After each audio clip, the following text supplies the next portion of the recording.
What is good, y'all, and welcome back to my channel. Today I am reviewing the Netflix series Squid Game, directed by Hwang Dong-hyuk and starring Lee Jung-jae. My apologies for any mispronunciations. Going forward, there will be spoilers in this video.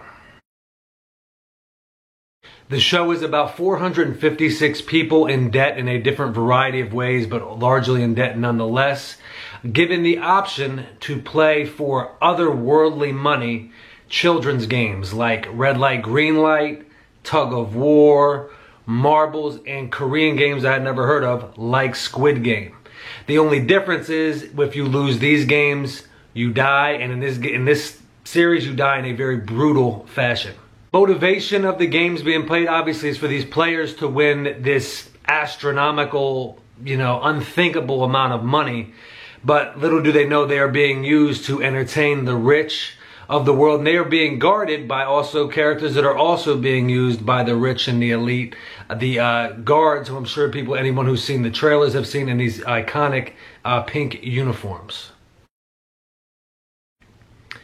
The 456 players are a variety of personalities and different, typical archetypes that we see in shows and movies. Now, naturally, these characters break off into teams and groups, and that causes chaos, that causes discernment within. But our main focus is on Ji-yoon. He's our main character, and he is a gambling addict, but he's also a father. He's an overall good human being. He's just looking for a way out to make things easier for him and to be able to be a better dad. Our other main characters are Se-woo, who is a childhood friend of Ji-yoon, who he notices soon after he gets in there. And this is someone he thought was doing well in life, but actually is not. It's actually the exact opposite. There's also a North Korean defector. She's trying to use this game to get money to help out her family that was left behind the border. And there's also an old man who has a terminal illness that we're worried about. And there's a Pakistani Korean immigrant who's just trying to get money for his family because he has an employer who won't pay him. Naturally, at the beginning of the games, people are together, but as time goes on, different teams break off. That causes chaos within. People tap into that animal inside of them for survival, for they think what is best. Although there are characters that are killed off, they don't win the money, but the ones left are left with more and more guilt. The games are brutal. They take these childhood games and turn them on their head.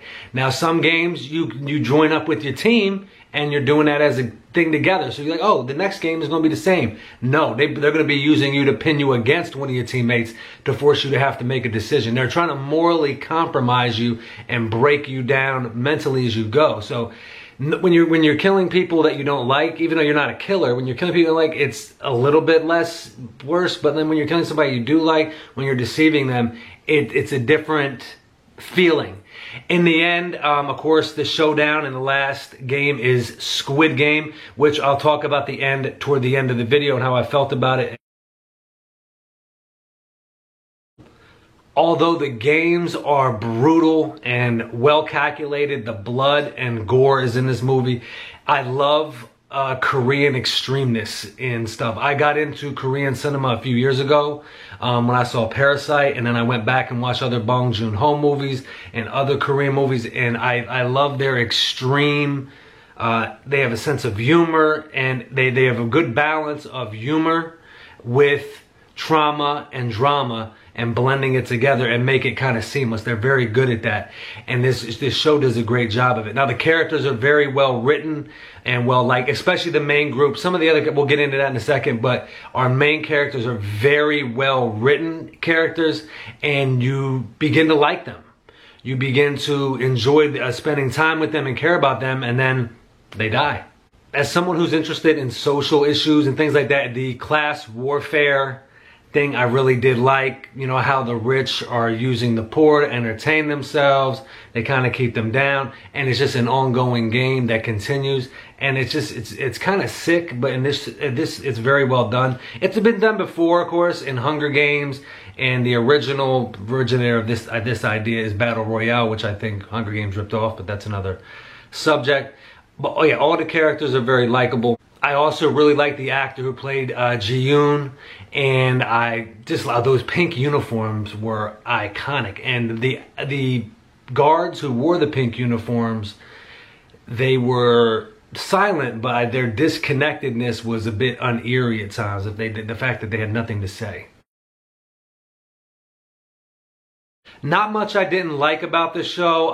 The VIPs who come in toward the end to watch the games live, the dialogue throughout the show is, now I watched it in Korean with English subtitles. So I like, because the words not matching up, the English dubbing just doesn't jive with me. I just don't enjoy it. If it's for you, that's cool. I just don't like watching like that. But when the VIPs come in at the end, they are speaking English. So I know they're really speaking English.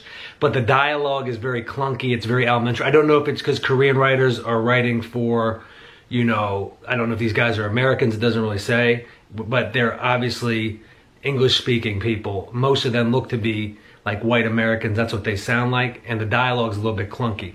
Also, there's a subplot within the movie that I didn't really like. There's a guy, he has somebody on the inside who's there. He's a policeman. He finds a way to get in, and there's a little subplot with him trying to find that person, how he infiltrates it. He becomes a guard. You know, the end was fairly predictable, with it, of course, ending with Squid Game, and of course it ending with Ji-yoon and Se-woo. You could kind of see it coming, not really, but it wasn't surprising. I figured, I knew Ji-yoon would end up at the end. I knew it would be Squid Game. I didn't know who he would be playing, but it made sense that he was playing a neighborhood friend at an old childhood game. I love that it took place in the rain. I thought that was extremely cool. I love the rain. I love any, like, and it gets very brutal. And it's just two friends, and it's two people that are good people who have just been compromised for money and what it has turned them into.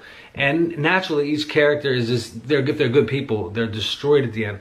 But yeah, the rain, the brutality of these two friends fighting each other, well done. And the plot twist at the end with the old man being the overseer of the game, I kind of had an inkling that that's what was going on. But you know, I kind of forgot about it. So, but the fact that he was killed off screen, we didn't see that. The back was turned to the character, so we didn't get to see that. It was cool. I got his motivation for, you know, when you're super rich, you're just bored with your money. So you're just gonna entertain yourself by offering your money to poor people. And his explanation, although it was sick, it made sense. I overall enjoyed the show very much. It was a trending show, so it wasn't like, I'm always kind of weird with anything that's popular or trending. I usually think it's going to be kind of lowbrow or whatever, and that's wrong of me to do, honestly. But I did end up enjoying the show. I like the concept of the class warfare and everything else I mentioned. I will definitely watch the sequel, which it definitely sets up at the end, of course. It's a good show. They know it's a good show, so why not do that? And one little extra I noticed, for those of you who stuck around the end of the video, you're the ones who probably know me very well and know my feelings towards the entertainment industry, and also just people who run the world and how they put their symbolism in our entertainment. And this is done blatantly toward the end of the show. I forget if it was the second to last episode or the last episode, my apologies, but I'll leave you with that image and at the end of this video. But overall, thank you so much for taking your time to watch this. If you have watched Squid Game, let me know your thoughts down below. Please do not leave any spoilers, but I will see you guys again soon. Thank you so much for watching. Take care and be well.